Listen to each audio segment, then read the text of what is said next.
ফিলিস্তিনের গাজায় প্রাণ ফিরে পেতে শুরু করেছে শিক্ষা ব্যবস্থা। ইসরায়েলি হামলায় বিধ্বস্ত ক্যাম্পাসে ফিরেছে গাজার শিক্ষার্থীরা। ইসরায়েলকে অংশগ্রহণের অনুমতি দেওয়ায় ইউরোভিশন বয়কটের ঘোষণা দিয়েছে স্পেন সহ 4 দেশ। বিপরীত অবস্থান জার্মানির। 4 দশকেরও বেশি সময় পর আলোচনায় বসেছে লেবানন। ইসরায়েল যুক্তরাষ্ট্রের তত্ত্বাবধানে অনুষ্ঠিত বৈঠকে নতুন কূটনৈতিক সম্ভাবনা। ইউক্রেনের দোনবাস অঞ্চল নিয়ে কোনো ধরনের ছাড় না দেওয়ার হুঁশিয়ারি পুতিনের। 2 দিনের সফরে ভারতে রুশ প্রেসিডেন্ট। এবং দেশদ্রোহিতার অভিযোগে ভারতের আদালতে জেএমবির 5 সদস্যের যাবজ্জীবন কারাদণ্ড, এদের মধ্যে বাংলাদেশি 3 জন। বিশ্বজুড়ে ঘটে যাওয়া দিনের গুরুত্বপূর্ণ ঘটনাবলী নিয়ে আরটিভির নিয়মিত আয়োজন সারাদিনের বিশ্বে আপনাদের সবাইকে আমন্ত্রণ জানাচ্ছি আমি হাবিবা আফরোজ। ফিলিস্তিনের গাজায় চলমান যুদ্ধবিরতির সুযোগে আবারও প্রাণ ফিরে পেতে শুরু করেছে শিক্ষা ব্যবস্থা। 2 বছর পর সরাসরি ক্লাস চালু করেছে ইসলামী ইউনিভার্সিটি অব গাজা। ইসরায়েলি হামলায় বিধ্বস্ত ক্যাম্পাসে ফিরে এসেছে গাজার শিক্ষার্থীরা। বিস্তারিত জানাচ্ছেন বিনিয়ামিন। গাজা উপত্যকায় যুদ্ধবিরতি চলছে। 2-1টি এলাকায় বিচ্ছিন্নভাবে ইসরায়েলের হামলা হলেও আগের মতো দিনব্যাপী বোমাবর্ষণ বা ব্যাপক হত্যাযজ্ঞ নেই এখন। এই তুলনামূলক শান্ত পরিস্থিতিকে কাজে লাগিয়ে একটি গুরুত্বপূর্ণ উদ্যোগ নিয়েছে ইসলামিক ইউনিভার্সিটি অব গাজা। দীর্ঘ 2 বছরের অবরোধ ও ধ্বংসযজ্ঞ ঠেলে বিশ্ববিদ্যালয়টিতে আবারও শুরু হয়েছে সরাসরি ক্লাস। 2 বছর আগে ইসরায়েলি হামলায় বিশ্ববিদ্যালয়টির ক্যাম্পাস ধ্বংসস্তূপে পরিণত হয়। বন্ধ হয়ে যায় বিদ্যুৎ সংযোগ, বাস্তুচ্যুত হন বহু শিক্ষক শিক্ষার্থী। বাধ্য হয়ে বন্ধ করতে হয় সরাসরি ক্লাস। সীমিত পরিসরে অনলাইনে পড়াশোনা চললেও তা ছিল অপ্রতুল। এখন ইসরায়েলি বিমান হামলায় ক্ষতিগ্রস্ত ভবনের ধ্বংসস্তূপ আংশিক সরিয়ে পুনরায় পাঠদানের ব্যবস্থা করেছে প্রশাসন। ইসলামিক ইউনিভার্সিটি অব গাজার প্রেসিডেন্ট আসাদ ইউসেফ জানান, গণহত্যা, ট্র্যাজেডি আর নৃশংসতাকে পেছনে ফেলে শিক্ষার্থীদের পড়ার টেবিলে ফেরাতে পেরে আনন্দিত তারা। প্রথম দিনেই ক্যাম্পাসে ফিরে সরাসরি ক্লাস করেছে ঔষধ ও স্বাস্থ্যবিজ্ঞান অনুষদের বড় সংখ্যক শিক্ষার্থী। তবে শিক্ষাক্ষেত্রে চ্যালেঞ্জ এখনও রয়ে গেছে। বিশ্ববিদ্যালয়টির যেসব ভবন অক্ষত আছে সেগুলোতে এবং ক্যাম্পাসের খোলা জায়গায় আশ্রয় নিয়েছে হাজারো বাস্তুচ্যুত ফিলিস্তিনি। তাদের জন্য জরুরি ভিত্তিতে বিকল্প আবাসনের ব্যবস্থা করতে সংশ্লিষ্ট কর্তৃপক্ষের প্রতি আবেদন জানিয়েছে বিশ্ববিদ্যালয় প্রশাসন। গাজার সরকারি গণমাধ্যম বলছে, গত 2 বছরে ইসরায়েলের নির্বিচারী হামলায় উপত্যকা জুড়ে প্রায় 165টি শিক্ষা প্রতিষ্ঠান পুরোপুরি ধ্বংস হয়েছে। আরও 392টি প্রতিষ্ঠান আংশিক ক্ষতিগ্রস্ত। তাই পরিস্থিতি স্থিতিশীল থাকলে অন্যান্য শিক্ষা প্রতিষ্ঠানগুলো খুলে দেওয়ার প্রত্যাশা গাজা প্রশাসনের।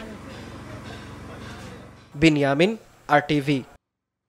ইসরায়েলকে অংশগ্রহণের অনুমতি দেওয়ায় 2026 সালের ইউরোভিশন বয়কটের ঘোষণা দিয়েছে স্পেন, নেদারল্যান্ডস, আয়ারল্যান্ড ও স্লোভেনিয়া। গাজা যুদ্ধে বর্বরতা এবং ভোটিং প্রক্রিয়ায় অনিয়মের অভিযোগ তুলে এই দেশগুলো ইসরায়েলকে প্রতিযোগিতা থেকে বাদ দেওয়ার দাবি জানিয়েছিল। বৃহস্পতিবার এমন সিদ্ধান্তের ঘোষণা প্রকাশ করেছে আন্তর্জাতিক গণমাধ্যমগুলো। এই বয়কটের প্রথম দাবি জানায় স্লোভেনিয়ার রাষ্ট্রীয় টিভি চ্যানেল। ইউরোপের আরেক দেশ আইসল্যান্ডও বয়কট করতে পারে বলে ধারণা করা হচ্ছে। এদিকে বিপরীত অবস্থানে জার্মানি ইসরায়েলকে বাদ দিলে তারা ইউরোভিশন বয়কট করবে বলে ঘোষণা দিয়েছিল। ইউরোভিশন মূলত 1956 সাল থেকে ইউরোপে অনুষ্ঠিত হওয়ার সম্মানজনক গানের প্রতিযোগিতা। বিধ্বস্ত ফিলিস্তিনের গাজা উপত্যকায় মানবিক সংকট মোকাবেলা এবং পুনর্গঠন প্রচেষ্টায় সহায়তার জন্য $100 মিলিয়ন সহায়তা দেবে চীন। বৃহস্পতিবার বেইজিংয়ে ফরাসি প্রেসিডেন্ট ইমানুয়েল ম্যাখোর সঙ্গে এক যৌথ সংবাদ সম্মেলনে চীনা নেতা শি জিনপিং এই ঘোষণা দেন। এদিকে চীনের এই মানবিক সহায়তার ঘোষণার প্রতি কৃতজ্ঞতা প্রকাশ করেছেন ফিলিস্তিনি নেতা মাহমুদ আব্বাস। তিনি বলেন, এই উদার উদ্যোগ ন্যায় বিচারের সমর্থনে চীনের নীতিগত এবং অটল অবস্থানের প্রতীক। মাহমুদ আব্বাস আন্তর্জাতিক বিশ্বে ফিলিস্তিনি স্বার্থে চীনের সমর্থনমূলক অবস্থানের জন্য প্রশংসা করেন এবং আন্তর্জাতিক আইনের ভিত্তিতে ন্যায়সঙ্গত ও ব্যাপক শান্তি প্রতিষ্ঠার জন্য বেইজিংয়ের সঙ্গে যৌথভাবে কাজ চালিয়ে যাওয়ার আকাঙ্ক্ষা প্রকাশ করেন। ফিলিস্তিনের গাজা উপত্যকায় ইসরায়েলপন্থী সশস্ত্র গোষ্ঠী পপুলার ফ্রন্টের প্রধান নেতা ইয়াসের আবু সাবাব নিহত হয়েছেন। তিনি সশস্ত্র গোষ্ঠী হামাসের বিরুদ্ধে অবস্থান নিয়ে ইসরায়েলের পক্ষে কাজ করছিলেন। গতকাল বৃহস্পতিবার ইয়াসের আবু সাবাবের মৃত্যুর তথ্য জানায় ইসরায়েলের বিভিন্ন মিডিয়া। তবে তার মৃত্যু কিভাবে হয়েছে সেটা এখনো স্পষ্ট নয়। 2023 সালে হামাস ও ইসরায়েলের মধ্যে যুদ্ধ শুরু হলে বেদুইন উপজাতির ইয়াসের আবু সাবাব জেল থেকে পালিয়ে যান। তিনি মাদকসহ বিভিন্ন অপরাধের কারণে কারাগারে বন্দী ছিলেন। এরপর রাফাতে ইসরায়েলিদের পক্ষে কাজ করেন। 4 দশকেরও বেশি সময় পর আবারও সরাসরি আলোচনায় বসছে লেবানন ও ইসরায়েল। যুক্তরাষ্ট্রের তত্ত্বাবধানে অনুষ্ঠিত এই বৈঠকটি সীমান্ত উত্তেজনা চরমে থাকা অবস্থায় দুই দেশের মধ্যে নতুন কূটনৈতিক সম্ভাবনা তৈরি করেছে। বিস্তারিত জানাচ্ছেন বিনিয়ামিন। মধ্যপ্রাচ্যের উত্তপ্ত পরিস্থিতির মধ্যেই দীর্ঘ 4 দশক পর মুখোমুখি আলোচনার টেবিলে বসেছে লেবানন ও ইসরায়েল। দেশ দুটির সীমান্ত এলাকায় সাম্প্রতিক সময়ে উত্তেজনা একাধিকবার সহিংস রূপ নেয় ওয়াশিংটনের মধ্যস্থতায় পরিচালিত হয় যুদ্ধবিরতি পর্যবেক্ষণ কমিটির এই বৈঠক। তবে বৈরুত বলছে এটি কোনো শান্তি আলোচনা নয়, বরং বর্তমান শত্রুতা কমিয়ে লেবানিজ ভূখণ্ড থেকে ইসরায়েলি সেনাদের সম্পূর্ণ প্রত্যাহার করাই বৈঠকের মূল লক্ষ্য। আল জাজিরা জানায় এই আলোচনাকে শান্তি চুক্তির পরোক্ষ অংশ হিসেবে বিবেচনা করছে লেবানন কর্তৃপক্ষ।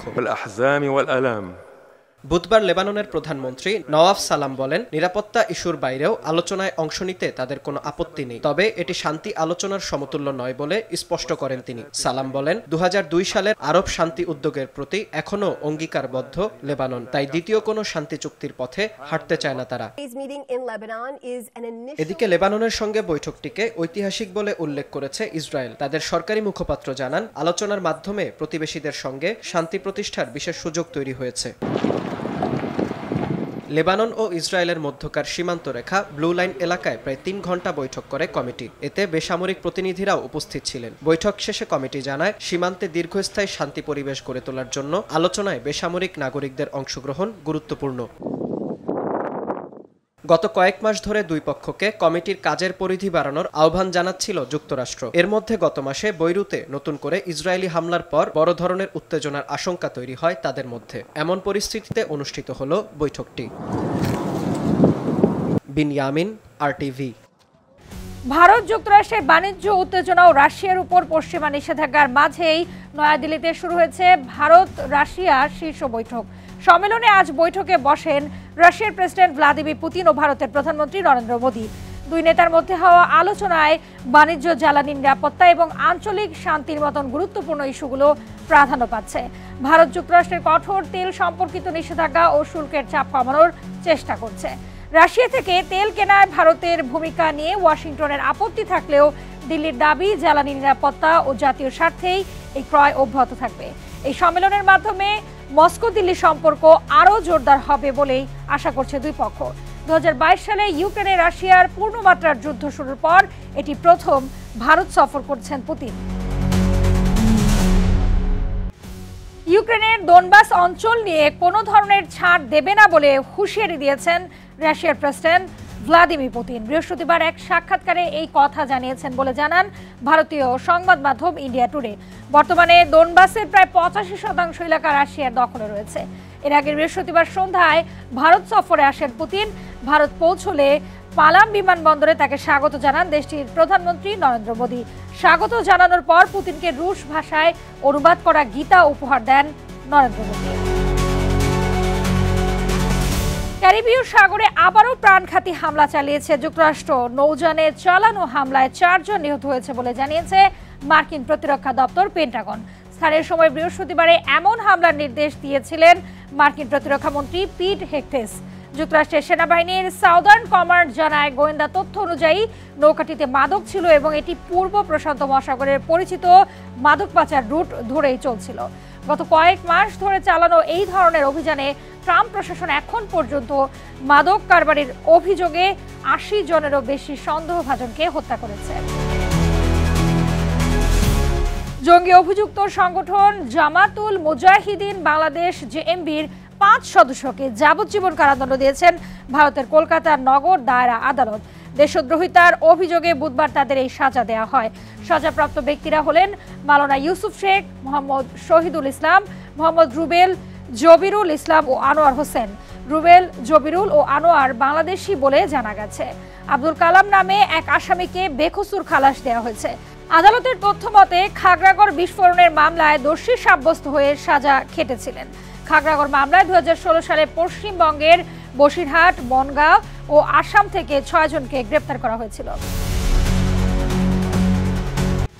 বাংলাদেশ ও পাকিস্তানি শিক্ষার্থীদের ভর্তির আবেদন বাতিল ও স্থগিত করেছে যুক্তরাজ্যের বিভিন্ন বিশ্ববিদ্যালয়।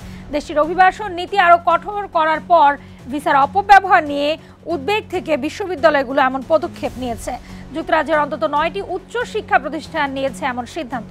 শিক্ষার্থীরা তাদের নির্দিষ্ট কোর্স শেষ না করে আশ্রয় প্রার্থনা করে আবেদন করা এবং ইউরোপের বিভিন্ন দেশে চলে যাওয়ার কারণেই এমন অচল অবস্থার সৃষ্টি বলে মনে করছেন বিশ্লেষকরা। বিস্তারিত জানাচ্ছেন আব্দুল মালিক।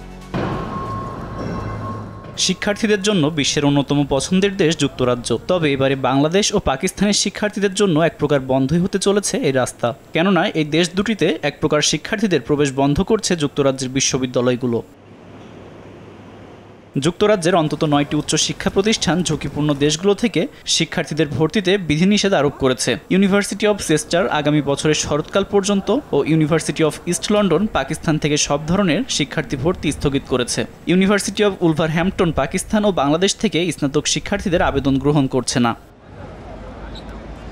এছাড়া London Metropolitan university, Sunderland university, Oxford Brookes, BPP সহ বেশ কয়েকটি প্রতিষ্ঠান বাংলাদেশ ও পাকিস্তানি শিক্ষার্থীদের ক্ষেত্রে এমন পদক্ষেপ নিচ্ছে। কোথাও সরাসরি ভর্তি নিষেধাজ্ঞার ভাষা ব্যবহার না করা হলেও বাস্তবে শিক্ষার্থীদের ভর্তির নিশ্চয়তাপত্র CAS লেটার পাচ্ছেন না বা আবেদন গ্রহণই করা হচ্ছে না। বিশ্ববিদ্যালয়ের এই পরিবর্তনের কেন্দ্রে রয়েছে যুক্তরাজ্যের স্বরাষ্ট্র মন্ত্রণালয়ের নতুন ভিসা কমপ্লায়েন্স নীতি। আন্তর্জাতিক শিক্ষার্থী ভিসা স্পন্সর করতে হলে প্রতিটি বিশ্ববিদ্যালয়কে প্রতি বছর বেসিক কমপ্লায়েন্স অ্যাসেসমেন্ট BCA নামের একটি মূল্যায়নে উত্তীর্ণ হতে হয়। এই সূচক আবেদনকারী শিক্ষার্থীদের ভিসা প্রত্যাখ্যানের হার, যুক্তরাজ্যে এসে কোর্সে উপস্থিত না হওয়া এবং মাঝপথে কোর্স ত্যাগ করার হার বিবেচনা করা হয়। হোম অফিসের তথ্য অনুযায়ী কোনো প্রতিষ্ঠানের ভিসা আবেদনের 5% বেশি বাতিল হলে তাদের স্পন্সর লাইসেন্সের মান স্থগিত বা বাতিল পর্যন্ত হতে পারে। এদিকে বাংলাদেশ ও পাকিস্তান থেকে শিক্ষার্থীদের ভিসা আবেদনের বাতিলের হার যথাক্রমে 22 ও 18%, যা নতুন সীমার চেয়ে অনেক বেশি। এর অন্যতম কারণ হিসেবে উল্লেখ করা হচ্ছে শিক্ষার্থীদের নির্দিষ্ট কোর্স শেষ না করে আশ্রয়ের আবেদন করা, বিভিন্ন ক্যাটাগরিতে ভিসা পরিবর্তন করা অথবা ইউরোপের অন্য দেশে চলে যাওয়া। আব্দুল মালিক, RTV। এবারে শান্তি চুক্তি সই করল আফ্রিকার দেশ গণতান্ত্রিক প্রজাতন্ত্র কঙ্গো ও রুয়ান্ডা। যুক্তরাষ্ট্রের ওয়াশিংটনে স্থানীয় সময় বৃহস্পতিবার প্রেসিডেন্ট ডোনাল্ড ট্রাম্পের উদ্যোগে এই চুক্তি স্বাক্ষর করা হয়। ফলে দীর্ঘদিনের রক্তক্ষয়ী সংঘাতের অবসান ঘটবে বলে আশা করছেন বিশ্লেষকরা। এটি আফ্রিকা ও বিশ্বের জন্য একটি মহান দিন হিসেবে উল্লেখ করেছেন ডোনাল্ড ট্রাম্প। এর আগে কঙ্গোর খনিজ সমৃদ্ধ পূর্বাঞ্চলে সরকারি বাহিনী ও রুয়ান্ডার সমর্থন পুষ্ট বলে অভিযুক্ত M23 বিদ্রোহীদের লড়াই আবারও তীব্র হয়ে ওঠে।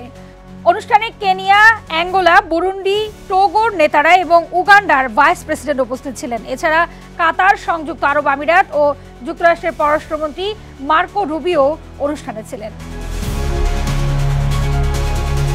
আর এর সাথে শেষ করছি সারাদিনের বিশ্ব RTVর সাথেই সংযুক্ত থাকুন, মতামত জানান RTVর সামাজিক যোগাযোগ মাধ্যমগুলোতে।